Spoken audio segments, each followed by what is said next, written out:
முன்னோர்கள் சொன்னார்கள் அது ஒன்றும் பொய்யல்ல மரணத்தை போல் இங்கே வேறேதும் மெய்யல்ல நாம் போகும் வழி கண்டு சொல்ல நான் ஒன்றும் சித்தார்த்தன் அல்ல உடல் என்ன உயிர் என்ன உறவென்ன உலகென்ன விதி என்ன விடை என்ன மனமே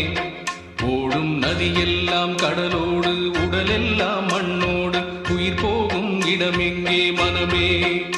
இந்த வாழ்க்கை வாடிக்கை இது வாழ வேடிக்கை இன்பம் தேடி வாழும் ஜீவன் எல்லாம் தவிக்குது துடிக்குது உடல் என்ன உயிர் என்ன உறவென்ன